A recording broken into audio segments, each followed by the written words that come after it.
اگر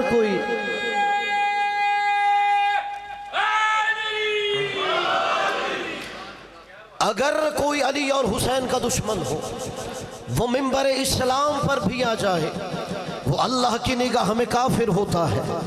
اس لیے آقا زادی نے آیت کافروں والی پڑھی، اور پھر آپ سنتے ہیں علماء خطبہ واعظین سے کہ میری آقا زادی نے مولا علی کے لہجے میں خطبہ دیا۔ جائیے اپنے مرضی کے عالم کے سر پہ قرآن رکھ کے پوچھ لیجئے، صرف لہجہ علی والا تھا یا خطبے کا اثر بھی علی والا تھا؟ قبلہ لہجہ اپنانا کمال نہیں ہے۔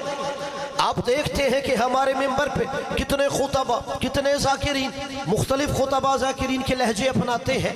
قبلہ لہجہ اپنانا کمال نہیں ہے، اثر اپنانا کمال ہے۔ اور میری آقا زادی کا لہجہ علی والا صرف نہیں تھا، خطبے کا اثر بھی علی والا تھا۔ اور دعوے کی دلیل دے رہا ہوں کہ علی بیٹی کے خطبے کا اثر علی والا۔ اب بازار میں، دربار میں تماشائیوں کا ہجوم ہے، شور ہے، گھوڑوں کے ہنہنانے کی آواز، ڈھول باجے کی آوازیں۔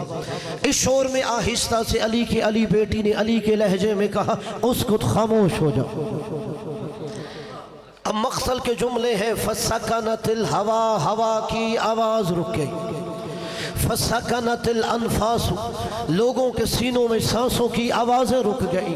میں ہزاروں جانے اپنی آقا زادی کے قدموں سے مس ہونے والی خاک پہ قربان کر دوں، حق مودت ادا نہیں ہوگا۔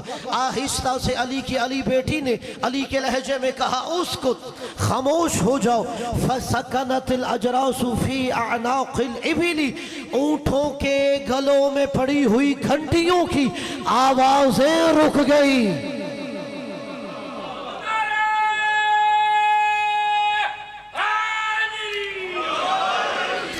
اب میری آقا زادی نے کہا، بسم اللہ الرحمن الرحیم، الحمدللہ عدد الرمل والحصاة وزینة العرش الى الثرى، یا اہل الکوفة ویا اہل الغدر والمکر والخیلاء والحیل، فإننا اہل بیت ابتلانا اللہ بکم وابتلاکم بنا، وجعل بلاءنا بلاء حسنا، جعل علمه عندنا وفهمه عندنا، نحن عیبة علمه وبعا فهمه وحکمته، نحن تراجم وحی اللہ وحجته في بلاده لعباده، اتتخذون عیتا لقتل ابن بنت نبیکم، هكذا يفرح اولاد البغاة بقتل الہداة۔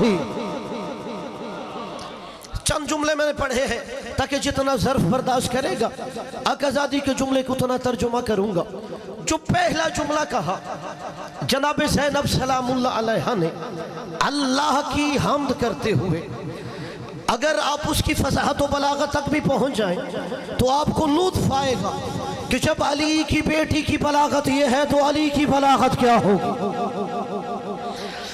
قبلہ آپ جانتے ہیں کہ مولا سجاد نے بھی اپنی فصاحت و بلاغت پہ ناز کیا تھا، اور مولا کائنات بھی اپنی بلاغت پہ ناز کرتے تھے، اور وہی علی کی بیٹی اپنی بلاغت سمجھا رہی ہے۔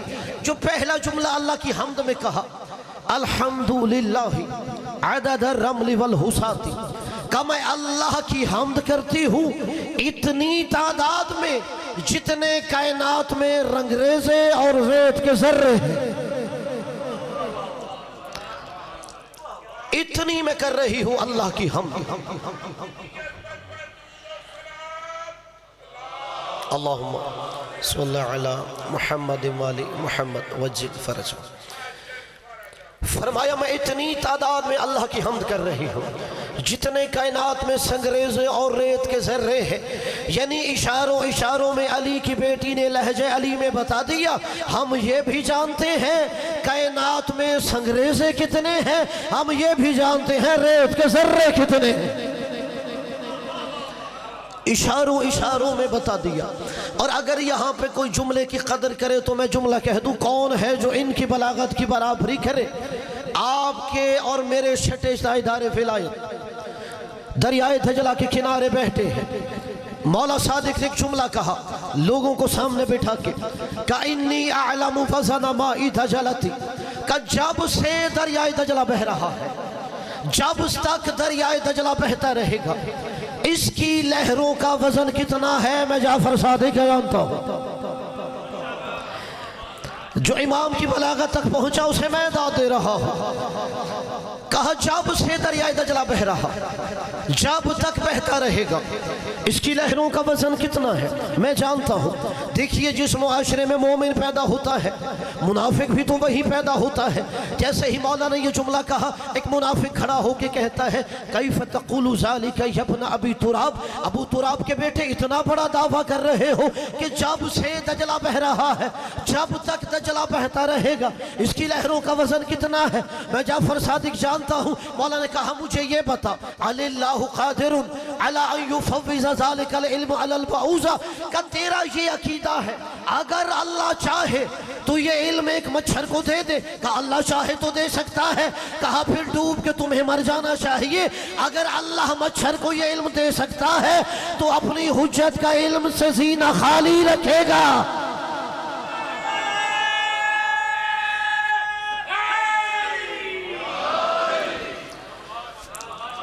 یہ مان رہے ہو اللہ اسے عطا کر سکتا ہے، تو جسے اللہ نے اپنی حجت بنایا ہے اس کا سینہ خالی ہوگا۔ پھر میری آقا زادی نے دوسرا جملہ فرمایا اللہ کی حمد کرتے ہوئے، وَزِينَةَ الْعَرْشِ إِلَى الثَّرَى، میں اللہ کی حمد کرتی ہوں اتنے وزن میں جتنا تحت سرا سے عرش اولا تک کا وزن ہے، جتنا تحت سرا سے عرش اولا تک کا وزن، میں اتنی اللہ کی حمد کرتی ہوں۔ اپنے نوجوانوں کی خاص توجہ چاہوں گا، قبلہ آج لوگ بحث کرتے تھے چند سالوں پہلے تک کہ کیا ہوا کا وزن ہوتا ہے یا یہ بے وزن ہوتی ہے، اور ناز کیا کرو آپ کے اور میرے چوتھے امام آج سے 1300 سال پہلے اپنی صحیفہ سجادیہ کی دعا میں کہہ رہے تھے یا من یعلم وزن الہوا، اے وہ ذات جو ہوا کا وزن بھی جانتی ہے۔ دنیا آج سوچتی ہے ہوا وزن ہے یا بے وزن ہے۔ ایک صلوات پڑھیے امام کی ذات پہ۔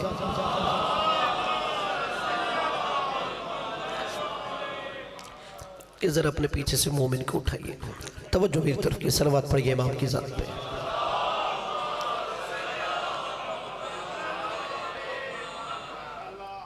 توجہ ہے نا آپ کی؟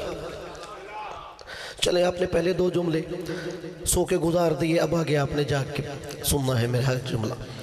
آقا زادی نے کہا میں اللہ کی حمد اتنی کرتی ہوں، پہلا جملہ کہ جتنا تحت سرا سے عرش اولا تک کا وزن ہے اور جتنے کائنات میں سنگریزے اور ریت کے ذرے ہیں۔ اب آقا زادی نے کہاں کھڑی ہے؟ کوفہ میں، اور ایک جملے میں کوفہ والوں کی تاریخ لکھی۔ فرمایا یا اہل الکوفتی ویا اہل الغدر والمکر والخیلاء والحیل، کہ اے کوفہ والو، اے غدارو، اے مکارو، اے ہیلے کی پیداوارو۔ علی کی علی بیٹی نے کوفہ والوں کی تاریخ لکھی، پھر کہا فَإِنَّنَا أَهْلُ بَيْتٍ، ہم اہل بیت رسول ہیں، ابتلانا اللہ بکم، اللہ نے ہمارا امتحان لیا تمہارے ذریعے، وَإِبْتَلَاكُمْ بِنَا، اور تمہارا امتحان لیا ہمارے ذریعے، وَجَعَلَ بَلَاءَنَا بَلَاءً حَسَنًا، ہم اپنے امتحان سے سرخرو ہو کے جا رہے ہیں۔ کہ آقا زادی نے کہا ہمارا امتحان لیا تمہارے ذریعے، تمہارا امتحان لیا ہمارے ذریعے، کیا مطلب؟ کہ ہم اللہ کی بزمی کبریائی سجانے کے لائق تھے، ہمیں تم جیسوں میں اترنا پڑا، اور اللہ نے تمہارا امتحان لیا ہمارے ذریعے، اللہ نے ہمیں تم جیسوں میں اتار کر تمہارا امتحان لیا۔ میرے ان موتیوں کی قدر کون کرتا ہے؟ انہیں اپنے جیسا کون سمجھتا ہے؟ مولا آپ کو سمجھتا، تمہارا امتحان لے رہا تھا ہمارے ذریعے کہ ان موتیوں کی قدر کون کرتا ہے اور انہیں اپنے جیسا کون سمجھتا ہے۔ پھر کہا وَجَعَلَ عِلْمَهُ عِنْدَنَا وَفَهْمَهُ عِنْدَنَا، آقا زادی کہتی ہے جب اللہ نے چاہا نا ساری کائنات میں اپنا علم کس کے پاس بطور امانت رکھے، اسے ہمارے علاوہ امین ہی نظر کوئی نہیں آیا۔ اللہ نے چاہا اپنا علم کسی کو بطور امانت عطا کر دے، اسے ہمارے علاوہ امین ہی نظر کوئی نہیں آ رہا۔ وَوِعَاءَ فَهْمِهِ وَحِكْمَتِهِ، جیسے کوئی قیمتی چیز رہتی ہے نا، اس کو کسی قیمتی چیز میں محفوظ کیا جاتا ہے خزانے میں۔ اب آقا زادی نے کہا وَوِعَاءَ فَهْمِهِ وَحِكْمَتِهِ، اگر اللہ کی فہمت و حکمت کا خزانہ دیکھنا ہو تو ہمارے دروازے پہ آیا کرو۔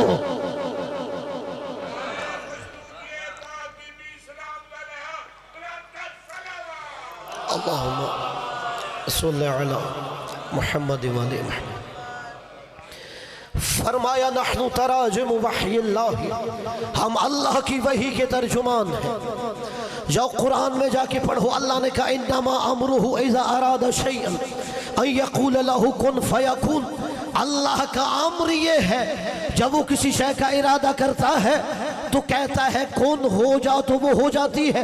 علماء نے کہا اللہ کن کہنے کا بھی محتاج نہیں ہے، وہ ادھر ارادہ کرتا ہے ادھر شے ہو جاتی ہے۔ اور آقا زادی کہہ رہی ہے نحن تراجم وحی اللہ، ہم اللہ کی وحی کے ترجمان ہیں۔ کیا اس کا یہ مطلب ہے کہ وحی چونکہ عربی میں ہے ہم اردو میں ترجمہ کر رہے ہیں یا ہم فارسی میں ترجمہ کر رہے ہیں؟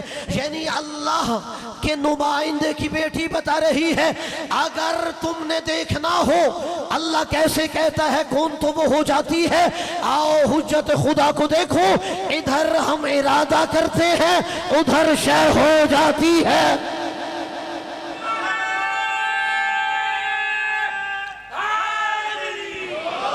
یا علی۔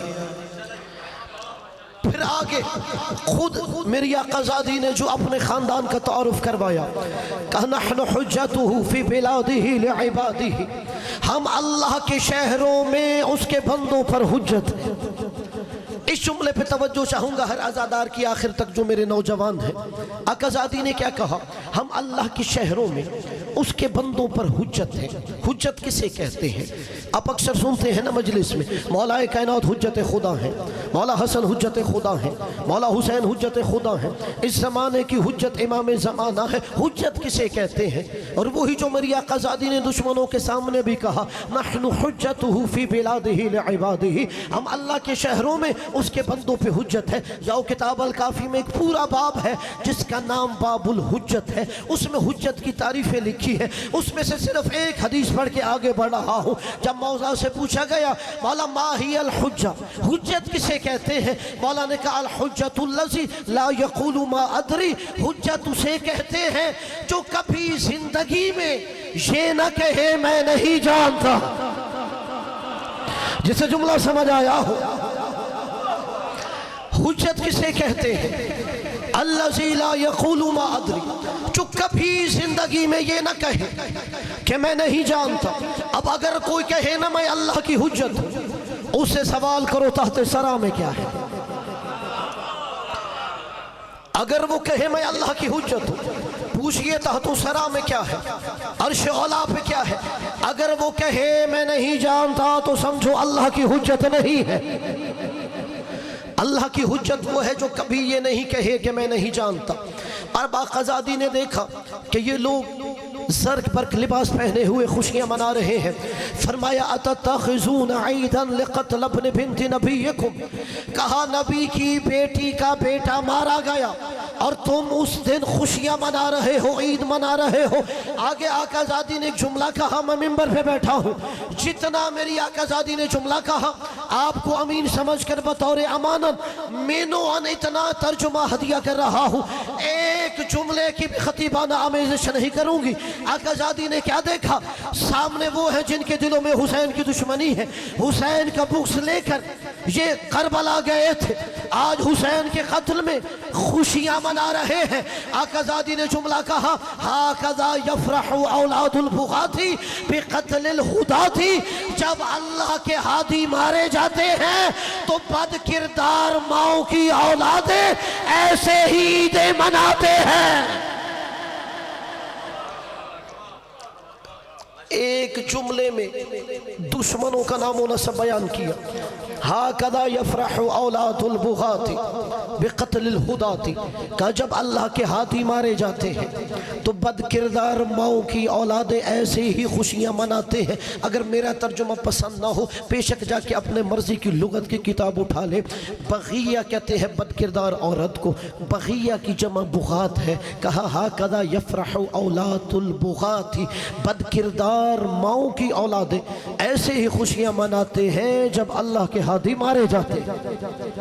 یعنی ایک جملے میں آقازادی نے دشمنوں کا نام و نسب بیان کر دیا کہ جو بھی حجت خدا کا قاتل ہوتا ہے وہ بد کردار ہوتا ہے. اور پھر فرمایا تم خوشیاں منا رہے ہو اللہ کے ہادی کے مارے جانے پہ، جانتے ہو وہ کون ہے جسے قتل کیا گیا تھا؟ فرمایا وہ جنت کا سردار تھا، وہ خاتون جنت کا بیٹا تھا. اس کے علاوہ اب کائنات میں کوئی جنت کا سردار موجود نہیں تھا. فرمایا تم نے اسے قتل کیا ہے جو محمد کا نور عین تھا، جو علی و فاطمہ کا نور نظر تھا. اور عزاداروں، چونکہ آج مجھے حکم ہے کہ حسین کے شبیہ پیمبر بیٹے کی مصیبت کے چند جملے پڑھیے. حالانکہ یہ پڑھ لینا بڑا آسان ہوتا ہے، سن لینا، لیکن اگر پوچھنا ہو تو اس بی بی سے پوچھو جو پردے میں اس بی بی کا پرسہ لینے آئی ہوتی ہے. آپ کے اور مجھے کیا پتا کہ حسین کا علی اکبر کیسا بیٹا تھا. عزاداروں، کچھ ذریعوں پر کچھ مصائب نہیں پڑھی جاتے، کچھ قبروں پر ذریعوں پر کچھ مصائب نہیں پڑھی جاتے.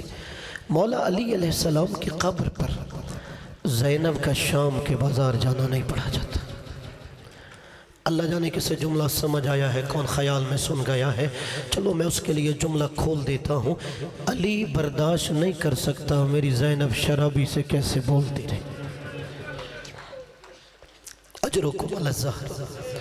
مولا عباس کی ذریع پر سکینہ کے مصائب نہیں پڑھی جاتے، اس لیے کہ ام البنین کا چاند برداشت نہیں کر سکتا 4 سال کی سیدزادی کو تماچے کیسے مارتے رہے. عزاداروں، مولا حسین علیہ السلام کی ذریع پر جناب علی اکبر علیہ السلام کے مصائب نہیں پڑھے جاتے، اس لیے کہ حسین برداشت نہیں کر سکتا میری علی اکبر کے سینے میں برچی کیسے ماری گئی. آخری دفعہ سید مہدی بحر العلوم نجف کے عالم ہیں، انہوں نے مولا حسین کی ذریع پر علی اکبر علیہ السلام کے مصائب پڑھے. شب جمعہ تھی، عالم نجف سے کربلا زیارت کے لیے گئے. زائر جمع ہوئے، انہوں نے دیکھا اتنا بڑا عالم بھی کربلا ہے. اسے کہا حسین کی ذریع پر آج شب جمعہ میں حسین کا شبیہ پیمبر بیٹے کے مصائب سناؤ. عالم دین کہتا ہے کسی اور شہید کے مصائب سنو. کہتے نہیں، ہم حسین کو اس کے جوان بیٹے کا پرسہ دینا چاہتے ہیں. عالم دین نے کہا ایسے نہ ہو، اگر زائر ناراض ہو تو حسین ناراض ہو جائے. عالم دین نے مولا حسین کی قبر مبارک پہ کھڑا ہو کے زری پہ ہاتھ رکھ کے حسین کے جوان بیٹے علی اکبر کے مصائب پڑھے. عزادارو، عالم دین بھی روتے رہے، زائرین بھی روتے رہے. عالم دین مصائب پڑھ کے روتے ہوئے گھر جا کے چین سے نرم بستر پہ سو گئے. جملہ سنو گے، جب آدھی رات ہوئی عالم دین نے عالم خواب میں دیکھا کوئی کالے برقعے والی بیوی ہے جس کا ایک ہاتھ زخمی پہلو پہ ہے. کہا سید مہدی تو نے حسین کی قبر پر علی اکبر کے مصائب کیوں پڑھے؟ عالم دین ہاتھ باندھ کے کھڑا ہو گیا. سیدزاد آقازادی میں نے کوئی غلط روایت پڑھی تو مجھے معاف کر دیجئے. کہ سید مہدی تو نے غلط روایت نہیں پڑھی، مگر تو مصائب پڑھ کے گھر آ کے چین سے سو گیا ہے. میرا حسین اب بھی قبر میں کروٹیں بدل رہا ہے. اجرکم علی الزہرا. کہا تو نے علی اکبر کے مصائب حسین کی ذریع پہ پڑھے. میرا حسین اب فکریہ کر رہا ہے. ماں زہرا نے بقیہ چھوڑ دیا ہے، نانا محمد نے مدینہ چھوڑ دیا ہے. علی نے نجف چھوڑ دیا ہے کہ ماں چپ کراتی ہے حسین چپ نہیں ہو رہا، نانا چپ کراتا ہے حسین چپ نہیں ہو رہا، بابا چپ کراتے ہیں حسین چپ نہیں ہو رہے۔ کہا مہدی آج کے بعد حسین کی قبر پر علی اکبر کے مصائب نہ پڑھنا۔ اجرکم علی اللہ۔ عزادارو اس کے بعد کبھی مولا حسین کی قبر مطہر پر علی اکبر علیہ السلام کے مصائب نہیں پڑھے جاتے۔ اور عزادارو کتنی محبت تھی ماں اور باپ کو اپنے اس جوان سے۔ جو بزرگ ہیں نا وہ میرے جملے کا درد محسوس کریں گے، یا میری جو ضعیف مائیں ہیں وہ جملے کا درد محسوس کریں گی کہ ماں باپ کو جوان بیٹے سے کتنی محبت ہوتی ہے۔ عزادارو جب یہ قافلہ شام کے بازار میں داخل ہوا نا تو نیزوں پہ سر بلند تھے۔ ایک مکان کی چھت پر کچھ عیسائی عورتیں بیٹھی ہوئی ہیں۔ ایک ضعیفہ دیکھتی ہے نیزوں کے اوپر جو سر ہے کہ 80 سال کا سر ہے، 57 سال کا سر ہے، 32 سال کا سر ہے، 18 سال کا سر ہے۔ جب 18 سال کے علی اکبر علیہ السلام کا سر دیکھا تو وہ ضعیفہ حسین کے جوان بیٹے کو دیکھ کے کہتی ہے اے جوان مجھے نہیں پتا تیرا نام کیا ہے، مگر میں تجھے ایک نام دیتی ہوں، انت البدر التمام، تو 14ویں کا چاند ہے۔ اللہ جانے کسے جملہ سمجھ آیا ہو۔ عزادارو مجھے بتاؤ جسے غیر عورت 14ویں کا چاند کہہ رہی ہو، اللہ جانے اسے ماں کیا کہتی ہوگی۔ عزادارو یہ ضعیفہ مکان کی چھت سے نیچے آ گئی۔ جس نیزے پہ علی اکبر علیہ السلام کا سر ہے اس کے نیچے کھڑے ہو کے عیسائی عورتوں سے کہتی ہے اے عورتوں میں ایک دعا مانگتی ہوں تم آمین کہنا۔ عزادارو وہ ضعیفہ کہتی ہے اے بار الہ اس جوان کی ماں اس کے مرنے سے پہلے مر گئی ہو، اے بار الہ اس جوان کی ماں اس کے مرنے سے پہلے مر گئی ہو۔ جناب لیلہ سلام اللہ علیہ نے سنا اے ضعیفہ مجھے بددعائیں کیوں دے رہی ہے، اس کی ماں ابھی تک زندہ ہے، کربلا سے لے کے شام تک اس کا قاتل کبھی علی اکبر کا سر دیکھتا ہے کبھی مجھے دیکھ کے ہنستا۔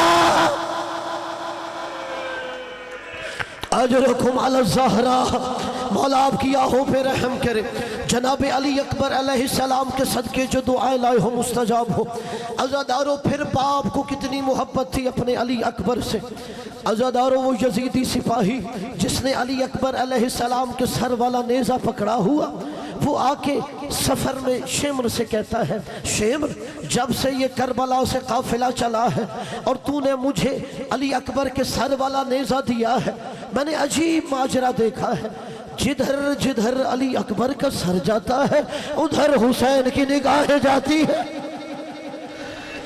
عزادارو اگر جملے کا درد محسوس کرو تاکہ پردے میں آنے والی بیویاں ہم سے راضی ہو جائے کہ جدھر جدھر علی اکبر کا سر جاتا ہے ادھر ادھر حسین کی نگاہ جاتی ہے۔ میں نے علی اکبر کے سر والا نیزہ قافلے کے آگے رکھا، حسین کی نگاہ علی اکبر کے سر پہ، میں نے علی اکبر کے سر والا نیزہ قافلے کے درمیان رکھا، حسین کی نگاہ علی اکبر کے سر پہ، میں علی اکبر کے سر والا نیزہ پیچھے لے گیا، حسین کی نگاہ علی اکبر کے سر پہ۔ عزادارو شیمر نے باپ بیٹے کی محبت کا امتحان لینا چاہا کہ ایسے کرو علی اکبر کا سر نیزے سے اتارو صندوق میں بند کر دو، پھر دیکھو حسین کدھر دیکھتا ہے۔ اجرکم علی اللہ۔ عزادارو علی اکبر علیہ السلام کا سر اتارا گیا، ایک نیزے میں بند کیا گیا، ابھی تھوڑی دیر قافلہ چلا، ایک دوسرا سپاہی دوڑتا ہوا آیا، کہا شیمر حسین کا سر نوک نیزہ سے غائب ہو گیا۔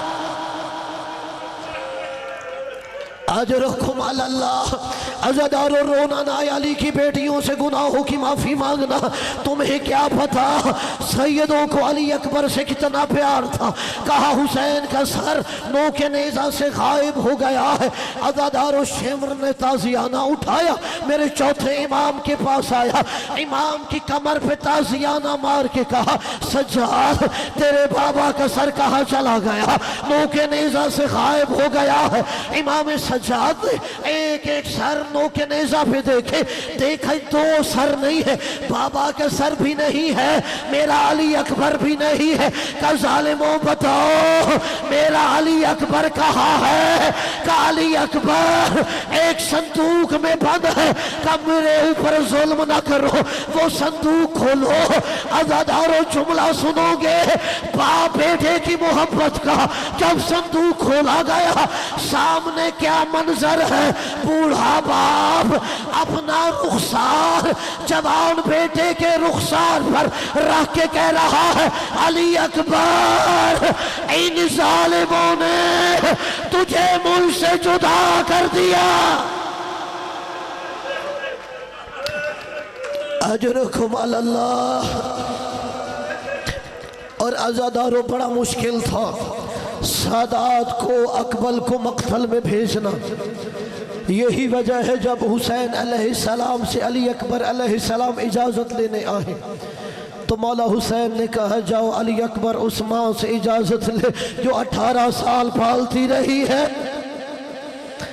عزادارو جناب علی اکبر علیہ السلام آئے، ماں کی آغوش میں سر رکھ کے کہا اما زینب یہ بتاؤ آپ کا مقام زیادہ ہے یا دادی زہرا کا مقام زیادہ ہے؟ کہ علی اکبر تیری ماں زینب تیری دادی زہرا کی کنیز ہونے پہ فخر کرتی ہے۔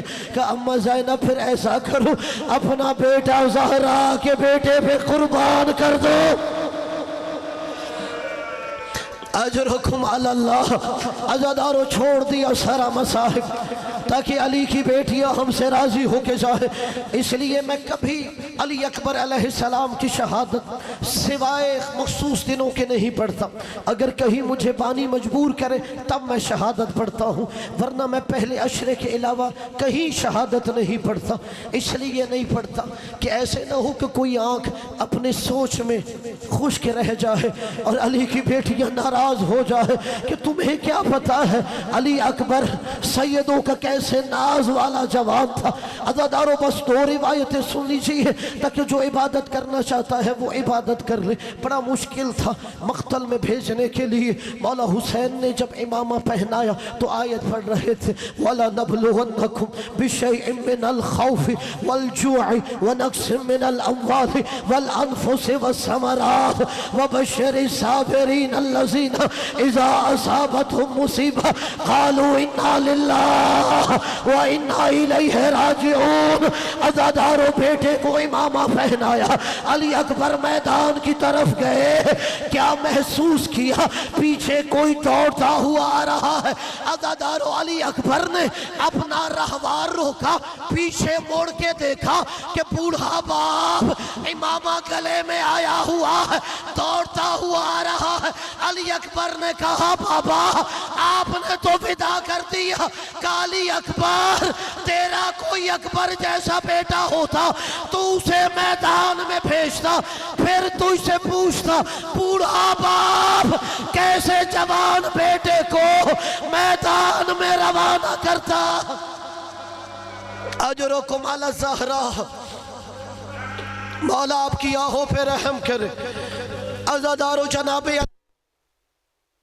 میدان میں گئے، ایسا جہاد کیا الامان والحفیظ۔ ادھر باپ بیٹے کے لیے بے چین ہو گیا۔ عزادارو امام حسین علیہ السلام ماں کے خیمے میں آئے، کہا لیلا میرے نانا کی شریعت کا مسئلہ ہے، اگر کوئی مشکل وقت ہو ماں بیٹے کے لیے دعا مانگے قبول ہوتی ہے؟ کہا مولا کیا دعا مانگوں؟ کہا لیلا دعا مانگو میرا اکبر واپس آئے۔ میرا اپنے بیٹے کے لیے دل بے چین ہے۔ عزادارو کوئی نامحرم خیمے میں نہیں تھا۔ کہا مولا کیسے دعا مانگوں؟ کہا لیلا مصلی عبادت بچھا، اپنے سر سے ردا اتار، خاک کربلا ڈال۔ یا راد یوسف الہ یعقوب اردد الی علی الاکبر۔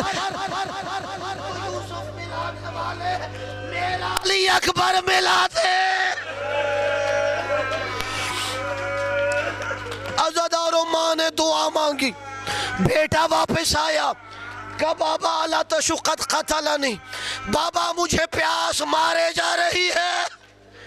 عزادارو مجھے بتاؤ، جوان بیٹا ہو اور وہ بوڑھے باپ سے کوئی تمنا کرے اور بیٹے کا آخری وقت ہو تو باپ کے دل کی کیا حالت ہوتی ہوگی؟ جب کہا نا پیاس مارے جا رہی ہے، کہ علی اکبر تو اپنی زبان میرے دہن میں دے دے۔ عزادارو مولا نے اپنی زبان دہن میں جب دی تو فوراً کہا بابا آپ مجھ سے زیادہ پیاسے ہو۔ عزادارو اب مولا علی اکبر گئے میدان میں۔ عزادارو ادھر حسین بن نمیر نے چھپ کر نیزہ مارا اور نیزہ مارنے کے بعد برچھی کا پھل توڑ دیا۔ جب علی اکبر زین سے زمین پہ آنے لگے فرمایا علیک السلام یا بتا، بابا میرا آخری سلام لو۔ عزادارو حسین خیمے سے باہر نکلے، حسین دائیں جانب چلنے لگے۔ زینب نے کہا حسین آواز ادھر سے آئی ہے۔